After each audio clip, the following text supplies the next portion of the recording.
Hello, hello, bonjour à tous. Bonjour à tous. Alors, il est quelle heure? Il est 11h30. On va bientôt commencer notre webinar d'aujourd'hui sur Pardot. On voit qu'il y a pas mal de monde encore qui est en train de nous rejoindre. Bonjour à tous, j'espère que vous allez bien. On a normalement un chat qui vous permet de nous écrire, de nous poser des questions. N'hésitez pas à le faire pendant la session. Est-ce que tout le monde m'entend correctement? Est-ce que le son est bon? La connexion est bonne? Est-ce que l'image passe bien? N'hésitez pas à mettre un petit mot dans le chat pour confirmer que tout roule. Bonjour Philippe, bonjour à tous.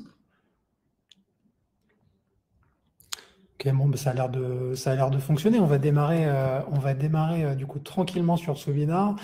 On a de plus en plus de cas chez Mark & Sieve de clients qui sont généralement sur du CRM Salesforce et puis qui utilisent la solution marketing de Salesforce qui est la solution Pardot. Et qui se posent des questions sur tiens, est-ce que ça vaut le coup de migrer vers HubSpot? Et si oui, effectivement, est-ce que c'est beaucoup de travail? Est-ce que c'est compliqué? Comment est-ce que ça se passe?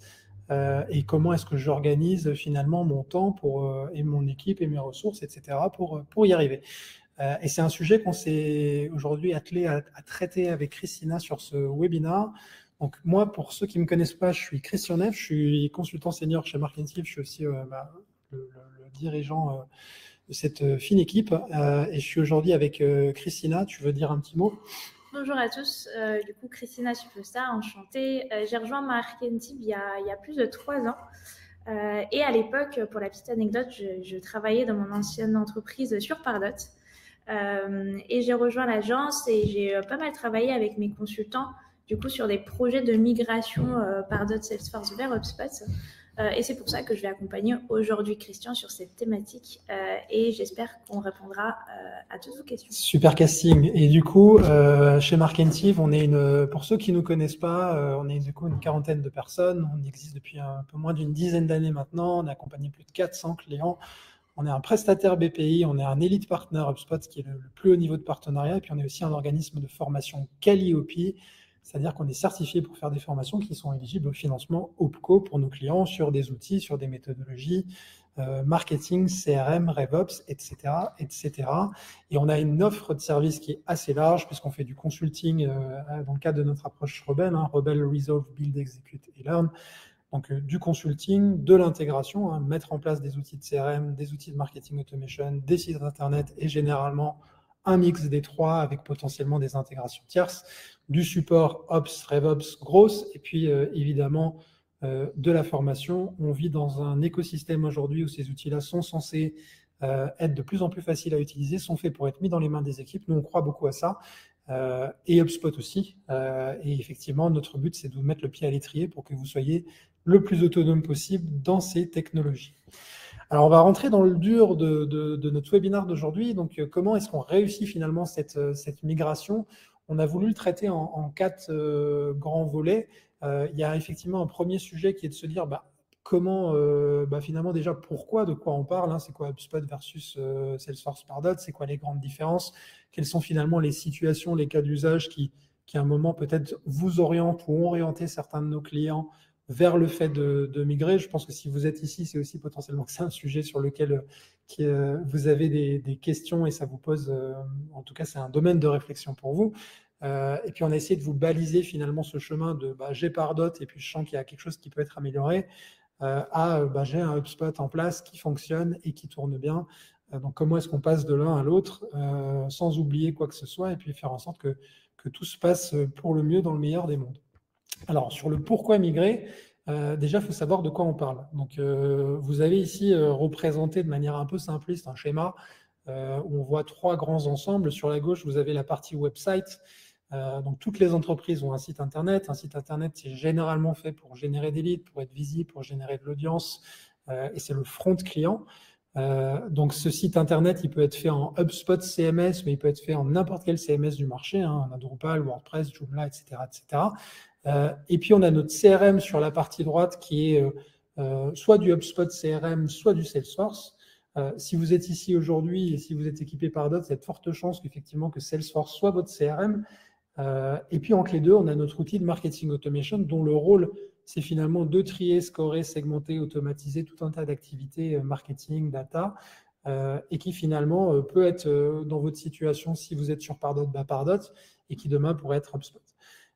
Ce qui va nous intéresser aujourd'hui comme schéma, c'est les deux schémas du bas, à savoir finalement d'utiliser un CMS qui est de votre choix, d'utiliser Salesforce ou HubSpot et Salesforce en tant que CRM, et puis de mettre entre les deux finalement notre HubSpot. Tout ça pour dire, on a plusieurs types de configurations, mais on a toujours ces trois briques, le CMS, l'outil de marketing, le CRM, et derrière potentiellement un panachage de technologies, soit on fait du full HubSpot, soit on fait du full Salesforce, et on a une solution qui est hybride mais qui n'est pas bancale, qui est finalement le fait de faire du Salesforce en CRM et du HubSpot en marketing, et c'est quelque chose qu'on voit souvent. C'est une intégration qui est robuste, qui est facile à utiliser, qui est facile à paramétrer, et qui, contre toute attente, est plus facile à paramétrer qu'entre un Salesforce et un Pardot.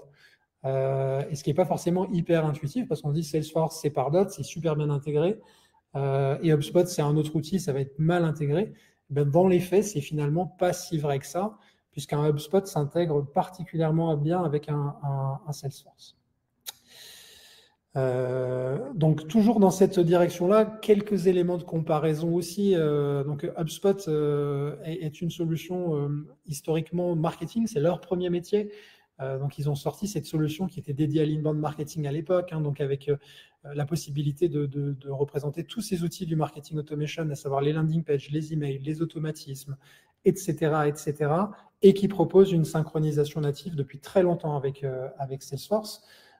HubSpot a aussi eu une trajectoire de plus en plus à développer d'autres choses que du marketing, à savoir du CRM, ils sont aujourd'hui très présents là-dessus, du service client, un peu comme ce que fait Service Cloud sur Salesforce ou ce que fait Zendesk, par exemple.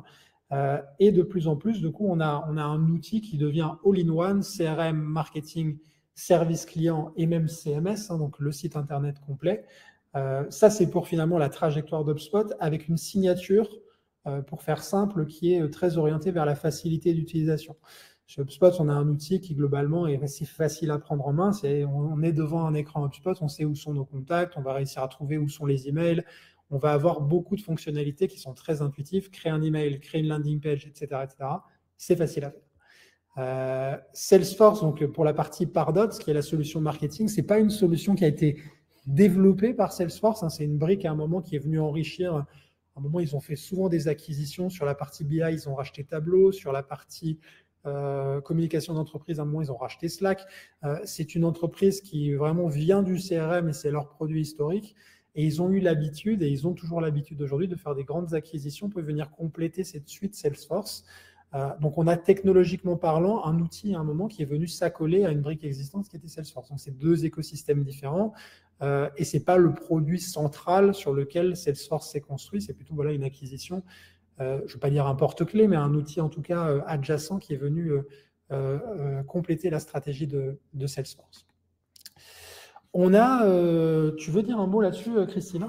Oui, bien sûr, on a fait un benchmark en fait des principales fonctionnalités et des fonctionnalités avancées d'HubSpot et de Pardot pour vous donner un comparatif sur quel est le niveau de performance de chaque outil. Quelles vont être les fonctionnalités que vous allez pouvoir utiliser et au final, est-ce que HubSpot, si vous avez Pardot aujourd'hui, est-ce que HubSpot pourra répondre à vos besoins par différentes fonctionnalités et par niveau de complexité que vous allez rechercher sur des éléments. Et puis, c'est un peu un condensé assez technique de tout ce dont on va discuter aujourd'hui, mais on vous donnera les principales clés, bien entendu, en webinaire. Et ça peut être utile pour vous si, d'une manière générale, vous avez plus ou moins dans vos têtes choisi d'utiliser HubSpot, vous voulez convaincre à un moment votre entreprise, votre direction et donner quelque chose de pragmatique parce que, à un moment, quand on est un dirigeant ou un DAF, on dit, tiens, écoute, t'as Pardot, on le paye, ça fait à peu près la même chose qu'HubSpot, tu fais avec. Et donc, on a souvent ce type de configuration-là. Ça vous donne aussi potentiellement des billes pour développer sur tout ce que fait HubSpot, que ne fait pas Pardot. Et vous aurez effectivement, il y a des gens qui nous demandent en commentaire si on va envoyer ce doc-là, vous aurez le deck, vous aurez tous les éléments. Donc vous pouvez accéder effectivement à ces benchmarks et ces différents outils sans problème. Et c'est pour ça qu'on les a créés. Quelques cas d'usage, du coup, sur la migration, on a différents On a différents types de cas d'usage. Tu veux te lancer là-dessus Oui, bien sûr. Alors, on a accompagné quelques clients quand même sur ces projets-là de migration. Et ici, avec Christian, on va vous donner des exemples qu'on a souvent rencontrés dans les projets et chez nos clients. Alors, tout n'est pas là, mais c'est un condensé de ce qu'on a pu voir. Donc, le premier cas d'usage, c'est vos équipes, et vous utilisez depuis quelques années déjà Pardot. Vous avez une instance où il y a eu pas mal de choses qui ont été créées, il y a de multiples dossiers, il y a de multiples campagnes, des éléments dans tous les sens. Pas toujours les bons templates qui sont utilisés, pas toujours les bons formulaires qui sont utilisés. Et puis la data, il y en a un peu partout, des champs créés en doublon, pas toujours forcément bien traduits si vous êtes sur plusieurs langues ou plusieurs territoires. Et du coup, il y a une grande nécessité de mise au propre et ça vous fait peur puisque du coup, vous ne savez pas forcément par quel bout le prendre et surtout comment cleaner la data. Donc, autant en profiter pour changer d'outil et simplifier au maximum ce qui a été mis en place. Ce qui est souvent aussi, du coup, un momentum en changement d'équipe. C'est-à-dire, si vous venez d'arriver dans une entreprise qui est à Pardot, avec plein de choses dedans et vous, à un moment, voulez vous réapproprier cette stratégie-là, ça peut faire sens aussi à un moment de peut-être se dire, je reconstruis une nouvelle stratégie dans un nouvel outil. Et on a aussi le cas où finalement, à l'inverse, on n'a aucun legacy, c'est-à-dire qu'on a Salesforce qui est utilisé par les équipes de vente et on a un Pardot qui est limite pas paramétré du tout. Et on se dit, finalement, moi, je connais pas Pardot, j'ai une expérience sur HubSpot où on m'a dit que HubSpot, c'était bien. Et je me dis, finalement, plutôt que vu que j'ai encore rien fait dedans, j'ai aucun historique à transférer, est-ce que finalement, c'est pas le bon moment pour se dire, je construis ma stratégie directement dans HubSpot. Et donc ça, c'est un cas de figure qu'effectivement, on va rencontrer beaucoup. À savoir qu'HubSpot est très répandu sur le marché, beaucoup de compétences, beaucoup d'agences, beaucoup de freelance, beaucoup de marketeurs qui savent utiliser la solution. C'est beaucoup moins le cas sur Pardot. Si vous commencez à créer une offre d'emploi et que vous allez vouloir chercher un collaborateur pour rejoindre votre équipe marketing sur Pardot, vous allez peut-être avoir un peu de mal à le trouver, voire beaucoup de mal à le trouver. Ça, c'est effectivement potentiellement aussi une difficulté qui vous dit peut-être qu'il faut changer d'outil. Ça va être plus simple pour nous de monter en compétences, mais aussi de recruter des gens qui savent faire. Ça peut vraiment être aussi un point pour vous déterminant sur le fait de motiver aussi ce type de migration. D'autant, juste pour compléter ça, c'est que les intégrateurs aussi Salesforce ne sont pas tous compétents sur la partie marketing. Donc, ils sont souvent très focus CRM. Et voilà, Pardot, c'est pas forcément le nerf de la guerre aussi pour eux d'un point de vue service ou d'un point de vue support intégration. En effet, et puis lorsque vous allez commencer à vouloir planifier des nouvelles campagnes et vous cherchez à créer des nouveaux assets Pardot, aujourd'hui, un utilisateur Pardot de type marketing n'est pas forcément capable et n'a pas les connaissances techniques pour aller créer des nouveaux templates, pour aller créer des nouveaux assets. Et du coup, vous allez devoir rechercher plusieurs profils, potentiellement un développeur, un designer et une personne plutôt marketing digital qui va devoir aller utiliser ces assets-là, les dupliquer et créer ces campagnes marketing. Donc, ce n'est pas forcément très flexible et très agile. Quelques fonctionnalités qui sont intéressantes dans HubSpot et je trouve très déterminantes et très différenciantes, c'est notamment le tracking. HubSpot, c'était une solution historiquement d'inbound marketing, donc d'acquisition. On peut assez facilement fabriquer des rapports nativement sur d'où est-ce que viennent mes leads, est-ce que c'est du SEO, est-ce que c'est de l'Ads, est-ce que c'est du LinkedIn Ads, etc., etc. D'avoir finalement un tracking du ROI, tracking des sources. Beaucoup de choses sont directement natives avec très peu de paramétrage. Là où sur Pardot, on peut le faire, mais ça demande potentiellement de travailler sur des UTM, etc. Donc ça demande quand même de la technicité d'un point de vue marketing pour avoir à un moment une vision de où est-ce que viennent mes contacts, comment je les flag, comment je les tag, comment je pilote mon ROI. On peut le faire, mais c'est plus lourd. Et puis, les rapports et les dashboards dans Pardot sont assez limités, donc vous êtes obligé de passer par Salesforce pour aller faire des tableaux un peu croisés et croiser les données. Et c'est pas toujours hyper évident de le faire et retracer tous ces analytics pour à la fin, en fait, calculer un ROI de campagne ou autre. Cas d'usage aussi fréquent, c'est on va monter en puissance en marketing. C'est-à-dire on va lancer des nouveaux pays, on va lancer des nouveaux produits, on vient de lever des fonds, on va recruter 10 personnes, on va faire plein de choses, on va faire des webinars, on va faire des événements, etc. etc. Faire beaucoup d'actions dans HubSpot, c'est facile. Enfin, c'est plus facile, c'est moins lourd. Donc de développer des assets, de développer des initiatives. Et donc, c'est vrai qu'on a beaucoup de clients qui viennent nous voir historiquement sur Pardot qui ont très peu de choses. Ils ont leur site qui est connecté, ils ont quelques livres blancs qui ne changent pas souvent, et ils font de temps en temps un événement. Et là, Pardot, bon, bah, c'est un peu rigide, mais vu qu'on ne fait pas grand-chose, ça passe. Le fait de vouloir multiplier par 10 le volume, la volumétrie de campagne va créer un peu de friction et va faire en sorte bah, aussi que ça favorise potentiellement HubSpot. Et tout ça aussi dans une logique aussi d'optimisation de coûts, puisque HubSpot, vu que vous êtes autonome, au-delà du coût des produits, HubSpot est généralement peut être un peu plus cher ou peut être un peu moins cher. Ça va dépendre à un moment des conditions, des négociations, de tout un tas de paramétrages et de votre situation à vous. Mais tout ce qu'on appelle le TCO ou Total Cost of Ownership généralement d'HubSpot est beaucoup plus faible parce que très peu d'intégrateurs, très peu de compétences externes, beaucoup d'autonomie des équipes qui derrière, une fois qu'on a implémenté tout ça, bah, vous êtes censé pouvoir faire 90% des choses d'un point de vue opérationnel tout seul. Et encore pour compléter finalement ces use cases, parce qu'il y en a encore beaucoup d'autres. Oui, bah, c'est pour aussi compléter par rapport à l'argument que tu donnais avant. HubSpot possède un environnement technique assez ouvert. Ils ont une API qui est très bien documentée. On va pouvoir aller faire des intégrations de manière custom avec des solutions qui aujourd'hui existent sur le marché, mais il y a énormément surtout d'intégrations natives qui sont disponibles sur la marketplace.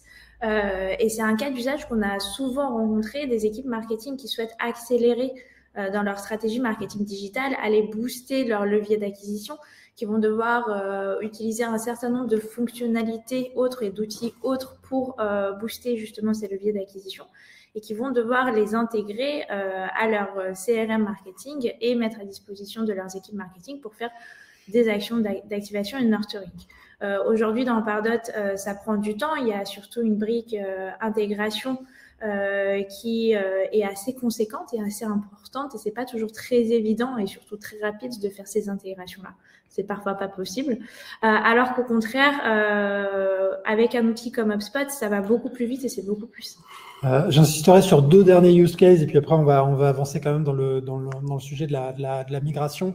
Il y en a un qui est intéressant, c'est si vous avez une organisation IT qui est un peu rigide et vous avez besoin de récupérer un peu de gouvernance sur la partie website, et je pense notamment le blog, les landing pages, c'est cette partie front pour le client. HubSpot l'intègre directement aussi dans son outil. Il est possible du coup de motoriser un blog, de motoriser un centre de ressources, de motoriser des landing pages et d'utiliser du coup finalement une solution en SaaS complètement hébergée qui vous permet de le faire, ce que ne fait pas forcément Pardot, en tout cas de manière aussi large.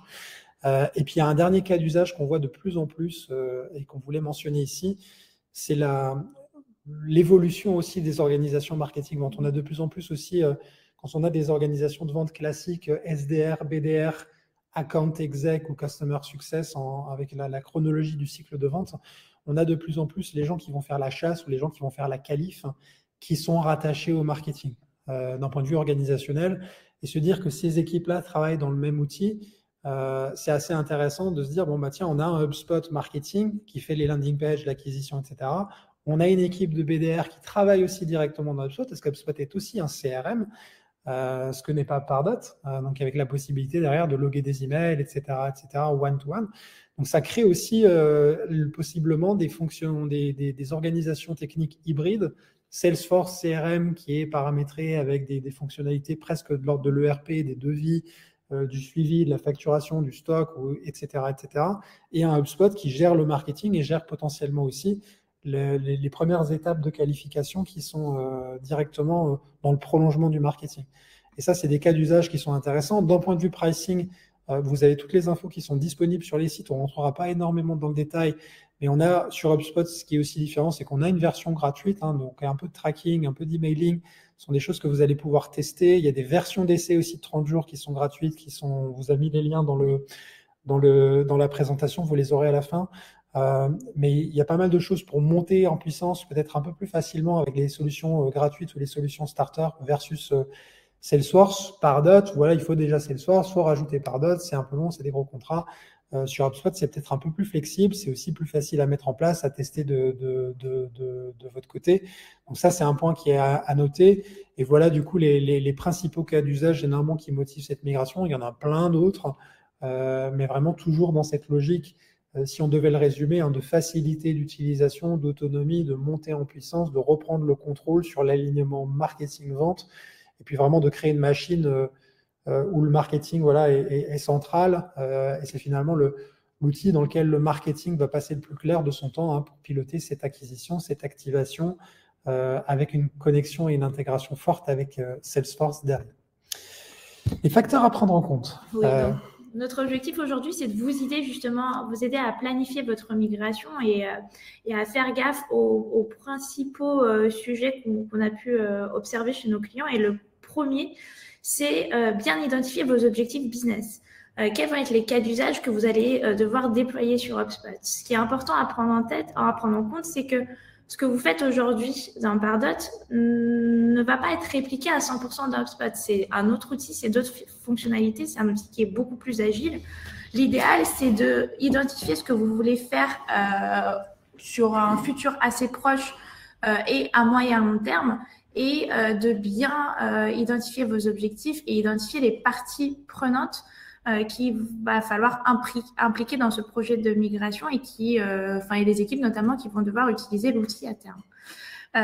Qui dit objectif business dit également particularité business en fonction de votre entreprise. Si vous disposez de plusieurs marques, plusieurs BU, si vous couvrez plusieurs pays, toutes ces informations-là vont être assez importantes puisque votre structure interne et votre structure business pourra être répliquée et vos besoins pourront être traduits en fonctionnalité HubSpot d'un point de vue cloisonnement de l'information, mise à disposition de fonctionnalités auprès de certaines équipes cibles, comment vous allez segmenter et déployer vos campagnes et surtout comment vous allez construire vos dashboards et vos reporting pour suivre vos activités et suivre votre ROI. Alors, ce qu'on dit là, en substance, c'est que ce ne sera pas forcément complètement équivalent, hein. Donc, il y a peut-être une traduction à un moment de le scoring, le grading, la modélisation des contacts, la modélisation du cycle de vie, la gestion des leads. Il y a des choses qui évoluent, pas forcément, c'est pas forcément une mauvaise nouvelle, mais c'est l'occasion aussi de repenser un petit peu le modèle. On peut faire un copier-coller, ça fonctionne, mais ce qu'on veut dire ici, c'est qu'il y a un intérêt aussi à se reposer quelques questions de fond sur comment est-ce qu'on aligne le marketing et les ventes, parce qu'HubSpot a des fonctionnalités que Pardot n'a pas et ça permet aussi de le voir différemment. Faut voir ici aussi à un moment qu'est-ce qui est adapté pour nous en termes de solutions. Ça, c'est des sujets qu'on pourra traiter avec vous si ça vous intéresse. Voilà, de se dire est-ce qu'il nous faut du pro, est-ce qu'il nous faut du enterprise, est-ce qu'il nous faut des add-ons. Ça, c'est des choses qu'on peut discuter avec vous et on peut vous orienter et vous accompagner dans cette réflexion.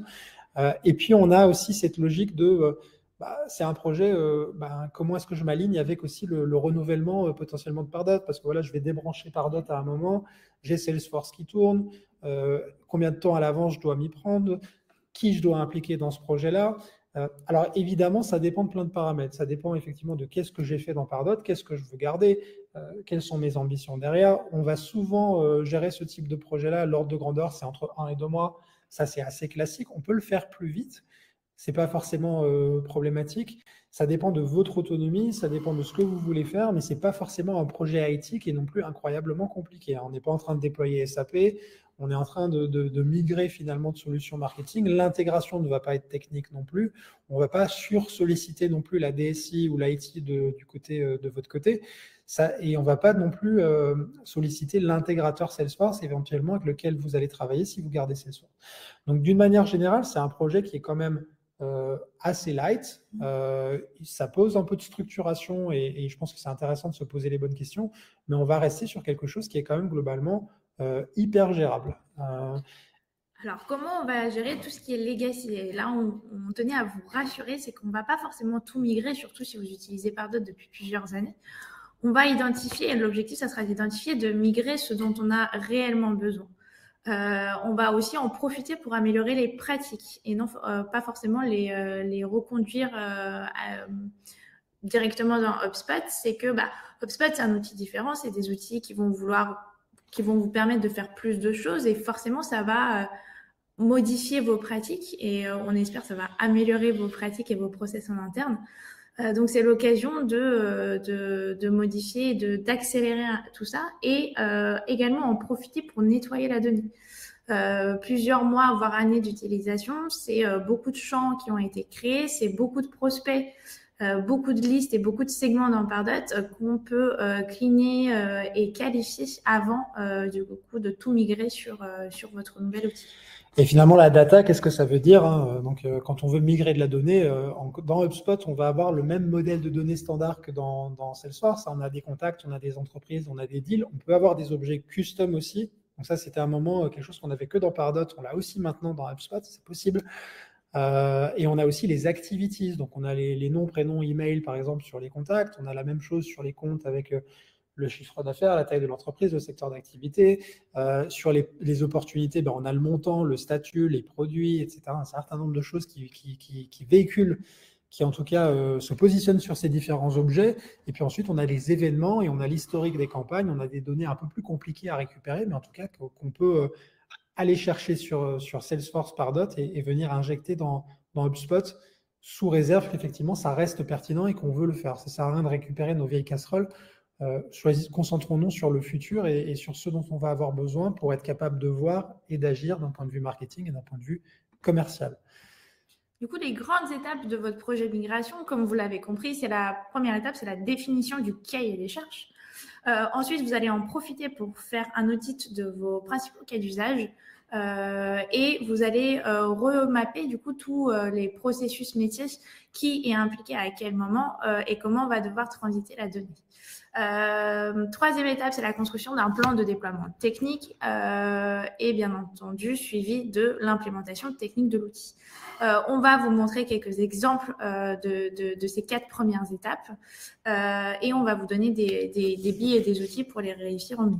Et la 5e étape, je pense que c'est la plus importante, c'est de former et d'onboarder efficacement vos utilisateurs, puisque un nouvel outil, c'est des nouvelles pratiques qu'il va falloir accompagner pour sécuriser l'adoption à court terme et du coup garantir l'efficacité de votre migration et de vos campagnes marketing. Alors, sur la partie, si on simplifie, ça veut dire qu'à un moment, il faut travailler un peu en chambre, faut dépiler ce qu'on a dans Salesforce, dans Pardot, il faut regarder qu'est-ce qu'il faut qu'on mette en place. Donc, c'est un moment, il faut travailler sur de l'Excel, il faut travailler sur des process, donc il faut travailler, j'ai envie de dire, sur le papier. Ensuite, on fait une checklist de déploiement et on va déployer ça dans l'outil et gérer la migration de la donnée. Et puis finalement, on finit par embarquer les users et rendre les équipes autonomes. Alors, sur la partie cahier des charges et revue de l'existant, là aussi, on a généralement un amalgame entre qu'est-ce qu'une expression de besoin, qu'est-ce qu'un plan de déploiement et qu'est-ce qu'un cahier des charges. Tout ça, généralement, c'est un peu une soupe où tout se recoupe. L'objectif vraiment du cahier des charges, c'est plutôt d'être assez high level. On va essayer d'identifier effectivement le scope, les enjeux, voir s'il y a des grandes évolutions au sein de l'organisation, les assets à migrer, les synchronisations tierces qu'il faut effectivement qu'on rebalaye. Et c'est là où on a produit effectivement un document qui est un cahier des charges. Ce n'est pas suffisant pour se dire j'ai mon cahier des charges rempli, je vais pouvoir migrer mon outil parce qu'on est dans un niveau de détail qui n'est pas suffisant. On n'est pas rentré dans tous les objets, on n'est pas rentré dans l'historique de tous les assets. Mais ça permet quand même j'ai envie de dire, d'avoir la roadmap ou le fil rouge de tout ce qui va devoir rentrer en compte dans notre projet de migration. Et c'est finalement un résumé, c'est ce qu'on travaille généralement nous un peu en avant-vente de projet qui nous permet de savoir finalement à quel point c'est complexe, combien il y a d'objets, à quel point il va falloir cleaner la data, quel est le niveau de support qu'on va devoir effectivement proposer de manière à pouvoir atteindre l'objectif qu'on s'est fixé. Ensuite, la partie audit des cas d'usage. Donc, il est important d'identifier vos objectifs business, mais surtout vos objectifs métiers. Pour atteindre, du coup, vos objectifs d'acquisition, de génération de leads, de génération de revenus, vous allez devoir faire un certain nombre de choses dans l'outil. Et une bonne pratique, c'est de mapper, en fait, ces processus-là par grand cas d'usage. Donc, identifier les grandes thématiques, identifier chaque cas d'usage que vous allez devoir réaliser. Donc là, on vous a mis des exemples. Donc, mon process d'outreach, mon process d'acquisition web, mon process de segmentation de ma base, identification de persona et intégration dans le bon scénario de nurturing pour réchauffer ces leads. Et au final, un dernier cas d'usage qui je pense, est le plus important, c'est comment, en fait, je vais transmettre ces leads-là qualifiés à mes équipes SDR, PTR ou directement à mes sales pour activation commerciale. Et donc là, effectivement, alors le but, c'est pas d'en faire 50 non plus. On en a généralement entre 10 et 20. C'est pour vous donner un ordre de grandeur du travail que ça représente. Peut-être que vous les avez déjà parce que vous les avez écrits pour Pardot et qui vont être très, très largement juste recyclés, réadaptés pour HubSpot avec 2-3 petits points de détail. Donc, si ça se trouve, ce travail a déjà été fait de votre côté. Le vrai sujet ici, c'est de se dire, tiens, quelles sont les initiatives marketing qu'on porte. Est-ce qu'on fait des webinars? Est-ce qu'on fait des événements? Est-ce qu'on fait des livres blancs? Est-ce qu'on fait des ads? Et à un moment, tout ça, finalement, comment ça va vivre? Et le contact qui devrait soumettre ce formulaire, est-ce qu'on va le taguer en lead? Est-ce qu'on va le taguer en MQL? Qu'est-ce qui va lui arriver? Est-ce qu'il va être attribué à quelqu'un? À un moment, de l'écrire, c'est une étape importante pour que ce soit clair dans votre tête. Et ça va nous permettre de fluidifier l'implémentation et de rien oublier. Donc, cette logique d'avoir vraiment mis sur la table, finalement, le fonctionnement process, un peu comme des Lego, de qu'est-ce qui va se passer dans notre plateforme, ça nous permet d'y voir clair, parce qu'une fois que c'est dans l'outil, c'est assez opaque. Hein, on ne se rend plus trop compte, hein, chaque chose est à sa place, mais on n'a plus cette vision d'ensemble.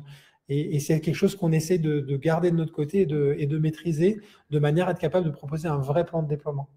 En effet, si ça vous intéresse de creuser la partie cas d'usage avec quelles vont être les différentes étapes en fait, que je vais devoir m'assurer de couvrir par cas d'usage pour m'assurer de tout couvrir et de tout respecter pour définir du coup mon plan d'implémentation, on peut se parler par la suite si vous le souhaitez. Je suis disponible également sur LinkedIn et je peux vous accompagner sur ces sujets-là. Et du coup, comme Christian l'a dit auparavant, votre cahier des charges et votre audit de vos cas d'usage vont vous aider à écrire votre plan de déploiement technique qui va devoir couvrir l'ensemble des sujets qui sont listés sur cette slide dans la partie droite. Alors, je ne vais pas forcément rentrer dans le détail de tout, mais il va falloir couvrir en fait quel va être le setup de votre compte, quelles vont être les différentes sécurités que vous allez devoir mettre en place, comment vous allez devoir gérer votre gouvernance, combien d'équipes vous allez créer, quels vont être les rôles que vous allez attribuer, à quoi va devoir avoir accès un rôle, est-ce que je montre toute la data, est-ce que je montre une partie de la data,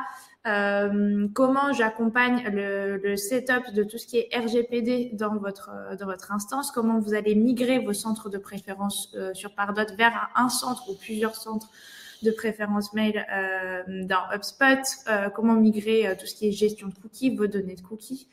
Votre modèle de qualification de prospect, comment en fait vous allez aller peut-être davantage aller dans la partie segmentation et tracking en fait de tous les éléments, tous les points de contact que vous allez déployer, comment vous allez migrer tous vos formulaires et vos formulaires vers des formulaires template HubSpot.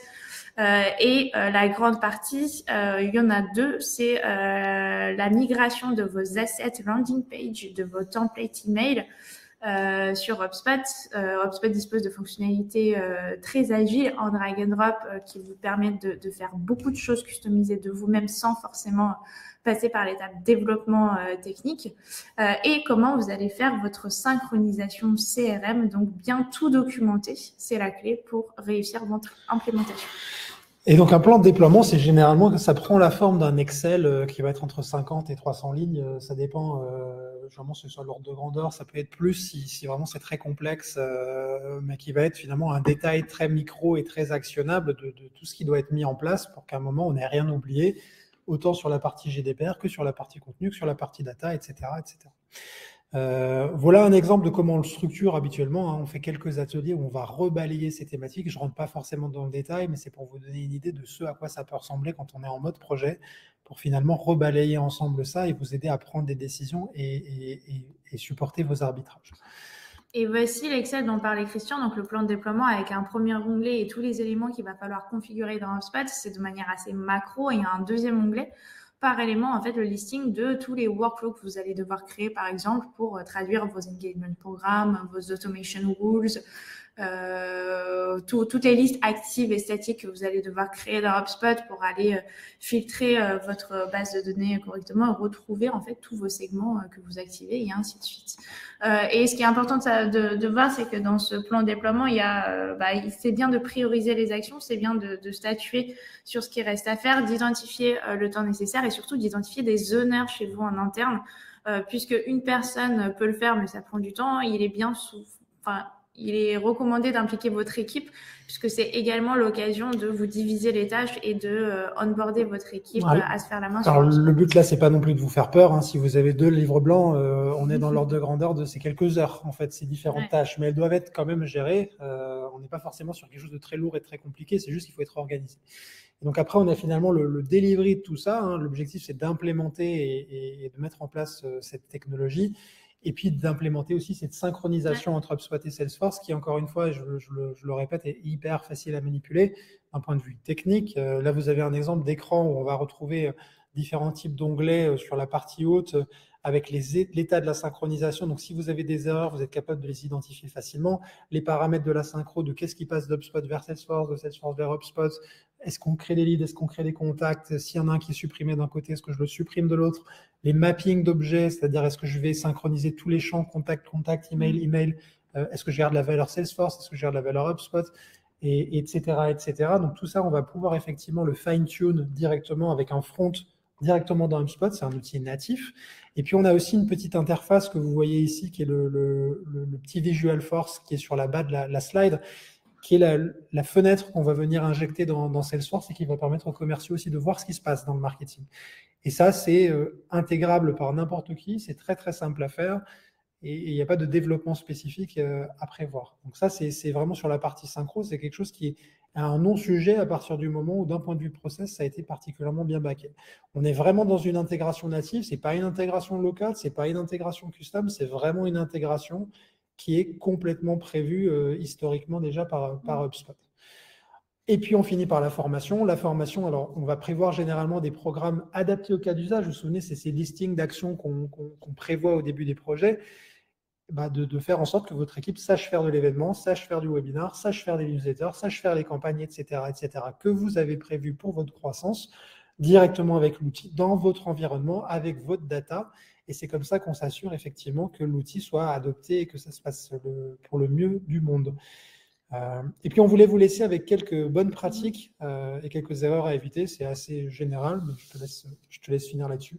Alors, la première erreur à éviter, c'est de rapatrier de la donnée non formatée, non utilisée. Donc, vous dire en fait que toute la donnée prospect que vous avez sur Pardot, je veux l'identique sur HubSpot. Non, profitez-en pour la nettoyer. On vous recommande fortement, comme ça, vous vous assurez d'avoir des leads qualifiés ou avec des données exactes à jour dans HubSpot pour déployer vos campagnes d'activation. Ça, c'est la théorie. Dans la pratique, si vous êtes en short, niveau date, etc., que vous n'avez pas le temps, on peut aussi prévoir un cleaning une fois que c'est dans HubSpot. On a aussi maintenant, à l'époque, on devait payer tous les contacts dans HubSpot. C'était assez coûteux parce que plus on a de contacts dans notre base, ici on a 100 000, 200 000, 300 000 contacts, ça commence à coûter. On peut avoir des contacts qui ne sont pas des contacts marketing, donc qui sont dans HubSpot, que vous avez le temps de cleaner tranquillement et que vous n'allez pas forcément devoir payer. Donc, on a des possibilités, on a des leviers, effectivement, aujourd'hui, pour rendre cette synchronisation, ou en tout cas cette migration, de la rendre la plus fluide possible. Ce qu'il faut prendre en compte aussi, c'est que les assets Pardot, ce n'est pas les assets HubSpot. HubSpot propose des fonctionnalités avancées et le même outil, donc par exemple l'édition d'email ou l'édition de landing page, c'est plus avancé dans HubSpot et c'est surtout moins rigide. Donc, lorsque vous allez planifier la migration de ces assets-là, prenez ça en compte et allez tester l'outil HubSpot concerné. Allez créer vous-même des emails, créer vous-même des landing pages pour vous faire la main, découvrir les différentes possibilités pour planifier au mieux cette migration. Alors, passez du temps à resetter votre implémentation. C'est hyper important puisque forcément, vous allez mettre en place et vous allez migrer vos abonnements RGPD, vos segments de prospects de leads et surtout les assets et toutes les automatisations qui vont aller autour de ça. Donc, toutes les automation rules principalement et tous les engagement programmes. Passer du temps à resetter, c'est pas forcément quelque chose qui est très complexe, qui prend beaucoup de temps, mais juste aller remplir vos formulaires avec des données tests et vérifier que tout fonctionne pour que lorsque vous faites le go live de votre migration, vous ne perdez pas les informations sur les nouveaux leads que vous allez générer. Et puis vous vous souvenez, HubSpot, il est entre le website et Salesforce, donc entre le CRM et l'outil de marketing, et entre le CRM et l'outil de CMS de site internet. C'est là qu'on a notre HubSpot qui est finalement entre les deux. Donc, on va généralement travailler sur une implémentation pour la partie formulaire, pour la partie landing page. On travaille sur une version du site qui n'est pas en ligne. C'est-à-dire que voilà, on ne va pas commencer à déshabiller nos outils Pardot en production sur le site. C'est-à-dire on a une copie du site sur laquelle on implémente HubSpot. Une fois que tout ça, ça fonctionne bien avec HubSpot, on switch cette version HubSpotisée du site et notre version avec des bouts de forme Pardot, etc. Cette version-là, elle est décommissionnée et ça se fait de manière très fluide, sans problème d'expérience utilisateur. et on fait ça tous les jours.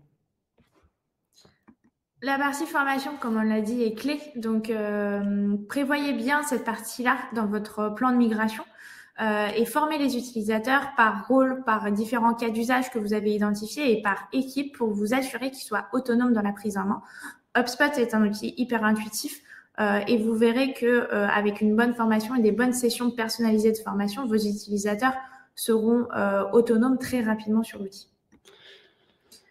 Alors, simplifier pour une meilleure utilisation, on a toujours tendance à vouloir complexifier ce qui peut être simplifié. Donc, gardez cette bonne pratique en tête. Plus c'est simple, plus c'est utilisé et plus c'est facile à mettre à jour et à optimiser par la suite. Donc, essayez de simplifier vos process au maximum et mettre en place au final des assets de manière assez simple et assez scalable dans l'outil pour pouvoir déployer des nouvelles campagnes par la suite. Ne pas sous-estimer l'étape synchronisation CRM, on en a déjà parlé, mais on vous donnera, vous allez trouver ici des liens pour bien identifier toutes les données et bien mapper votre synchronisation. Donc normalement, si vous documentez tout, vous serez capable de faire vos synchro CRM natives en quelques clics. Et ne pas sous-estimer la migration des assets web, surtout si vous utilisez Pardot depuis quelques années déjà. On vous recommande de migrer par lot, identifier les priorités et migrer un lot 1, un lot 2, un lot 3. Ça peut être par pays, ça peut être par typologie de contenu, typologie de campagne et surtout impliquer vos utilisateurs finaux. C'est l'occasion qu'ils soient formés réellement sur le terrain. Et puis on arrive du coup à la fin de ce webinaire. On a du coup quelques documents qu'on vous avait préparés, à savoir du coup le benchmark des fonctionnalités HubSpot versus Pardot. Si vous avez besoin d'un doc pour aller à un moment demander votre instance HubSpot à votre boss, c'est quelque chose effectivement qu'on a en stock. On a aussi du coup des pages sur notre site effectivement qui expliquent notre offre de marketing automation, comment on la met en place. On a plein d'outils qui vont nous permettre de mettre en place du coup ce projet-là. On a aussi notre outil, j'ai envie de dire, de cadrage, le petit cahier des charges finalement qui est synthétique de début de projet, qui nous permet de cadrer l'avant-vente et de garder les tenants et les aboutissants de ce projet. Et puis, pour terminer et avoir un petit peu d'ouverture ici, si vous avez à un moment... on a aussi le cas où on a des gens qui vont migrer Pardot vers HubSpot, mais on a aussi des gens qui vont migrer Salesforce plus Pardot vers HubSpot en entier, c'est-à-dire HubSpot CRM et HubSpot Marketing. C'est pas fait pour tout le monde, mais certains clients, effectivement, c'est adapté pour eux parce qu'ils ont un Salesforce qui est pas très compliqué, qui est pas très adopté, qui est pas très utilisé. Ils ont quelque chose qui est très standard sur les contacts, comptes, opportunités. Et finalement, quitte à migrer le marketing, migrer le CRM, c'est finalement assez facile derrière. C'est difficile pour vous si vous avez un Salesforce qui est quasiment un ERP avec vraiment beaucoup d'implémentation métier dedans, des applications tierces, des gestions de stock, des gestions de services, des gestions de flotte, etc., de la facturation. Donc, si votre Salesforce il est vraiment complexe, je pense que ça ne va pas vous concerner. Mais typiquement, voilà, si vous avez, j'ai envie de dire, moins d'une cinquantaine de personnes qui travaillent dedans, que la donnée n'est pas très clean, que l'outil n'est pas très adopté, que le CRM, voilà, globalement, il mériterait aussi un restart, finalement, posez-vous la question aussi de se dire, tiens, est-ce que c'est pas le moment aussi de relancer notre projet CRM au sens large? Et là-dessus aussi, on a plein de contenus, on a des démos des outils, on a effectivement un certain nombre de templates, on a fait des webinars en long, en large, en travers sur ces sujets-là. Donc, n'hésitez pas à les consulter, n'hésitez pas à nous solliciter, ça sera en tout cas avec plaisir. Et puis, il nous reste à vous souhaiter une bonne journée, un bon été pour ceux qui vont bientôt partir en vacances aussi. On aura, nous, un webinar plutôt sur la partie recrutement qui aura lieu fin du mois. Mais en tout cas, c'était un plaisir de vous avoir aujourd'hui sur ce sujet-là, qui est un sujet de plus en plus courant, en tout cas chez nous. J'espère que ça vous donne quelques éclairages et puis on se tient à votre disposition. Si vous avez des questions, n'hésitez pas à nous solliciter. Et puis on vous dit à bientôt pour un prochain webinaire.